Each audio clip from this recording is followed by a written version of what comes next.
Hi,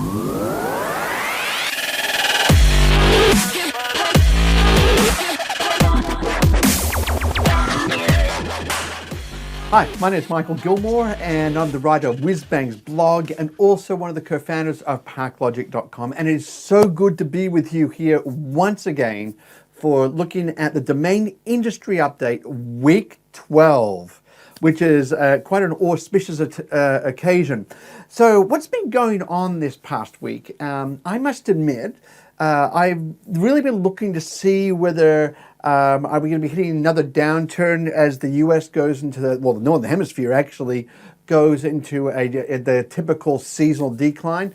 Now, I made a prediction last time that we would not see a decline of like we typically do, about say 10 to 15%. So far, my prediction's holding up, but it was just a little bit at the end of May and it's early June, so I'll be interested to see what happens. Now, why did I make that prediction? Now, the main reason why is because I think everyone's really had their holidays, and they've had their holidays and or vacation time, and now they're back to work, whether they like it or not. Like after COVID, everyone was out. Like, do you want to keep your job or do you want to go and get fired and get a payout of your holidays, or do you want to keep your job and just go on holidays for a while? And I think most people chose to go on holidays. And so now we've got a situation where the Northern Hemisphere is heading into the summer, and guess what? No one's taking holidays, which means they're back at work. Yeah, so it's, I think it'll be really interesting to see as the numbers play out across the coming weeks, because I know there's been some people who've taken advantage of the Northern Hemisphere summer to pick up some cheaper portfolios. But on the whole, I think that that's not going to happen. That's really not going to happen. And the numbers so far seem to be holding up. Fingers crossed, all you domain investors out there. But anyway, so let's take a look at things and how it's all coming together. All right then, so domain industry update, week 12. So let's take a look at it. All right, so normalized and RPM trends. What's actually happening with the normalized and RPM trends?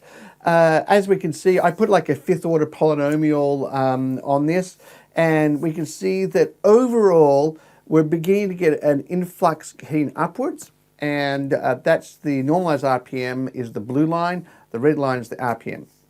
So there is a bit of a dip there, and I think the dip was caused by Memorial Weekend in the United States, where we had sort of an extended weekend, so to speak. So that's really what's occurred there. But on the whole, it's starting to trend back upwards again, which will be good news for us all. So earnings per click. I love the earnings per click, and I love saying a few things about the earnings per click.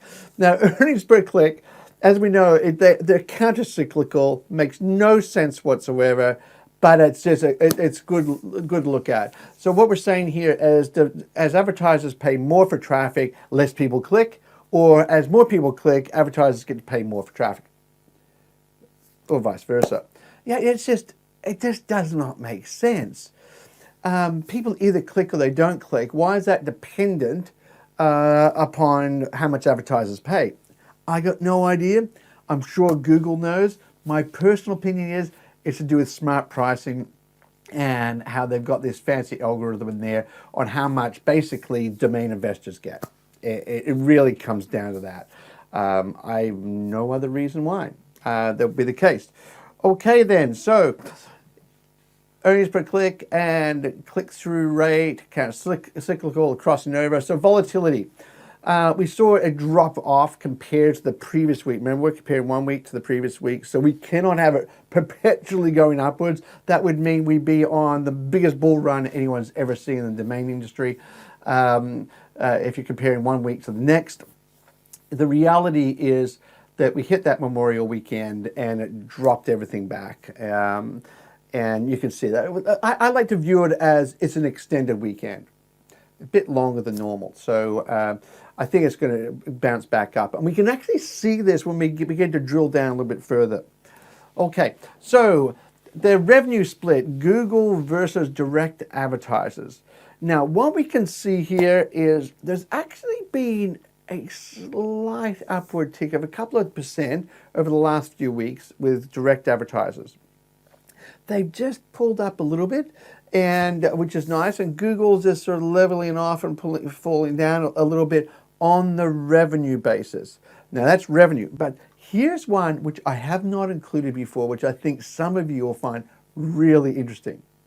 There's exactly the same chart, but this time it's on percentage of traffic. In other words, percentage for Google, percentage for direct advertisers. Direct advertisers win a tiny little bit of the traffic, about 7 to 10% of the traffic.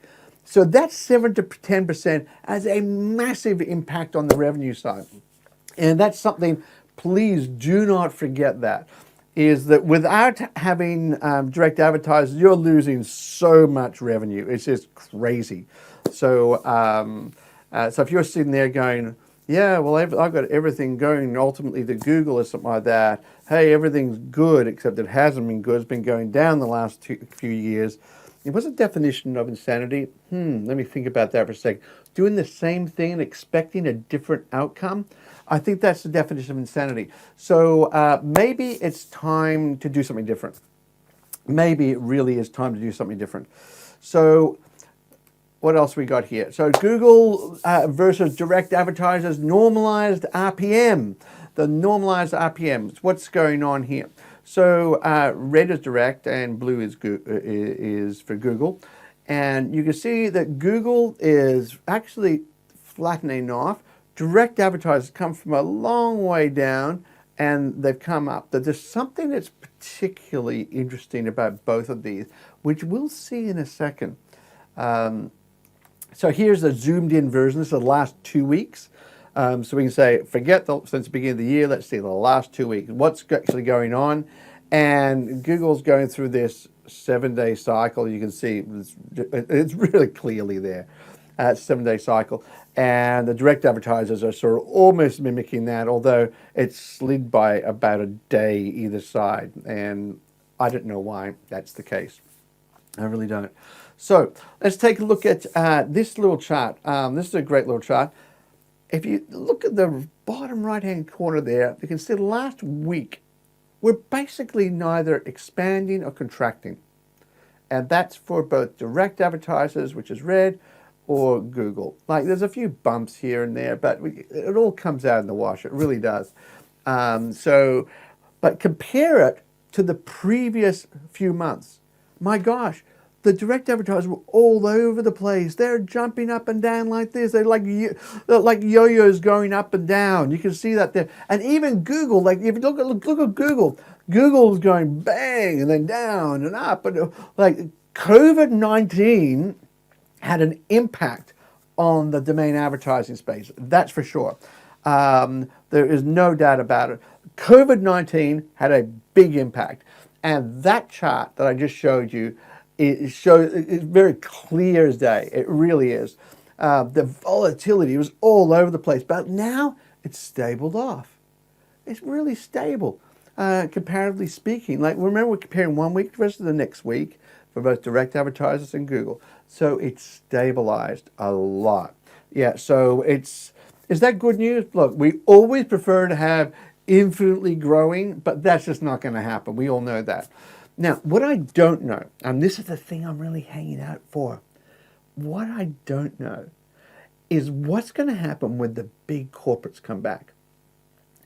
Is there going to be an expansion phase? Like to date, they really haven't come back any sort of major way that I'm aware of anyway. So if the big corporates come back, what's going to occur? I think it's going to be fascinating. It really is to see the data coming in. My gosh. I find data is like the music of the domain industry. I really do. I think it's phenomenal. And we probably track almost more data points than anyone else in the industry. We're tracking about 500 million data points a day, or 500 million to 1 billion data points every day. And it's a lot of data points. And to look at all these, how they're coming into line, all that sort of stuff, and how we can extract as much out of the traffic as possible, It's exciting stuff. I must admit, I get excited. I don't know about you guys.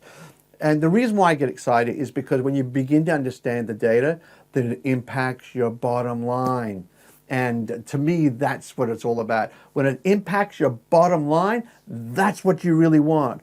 You want it to impact your bottom line.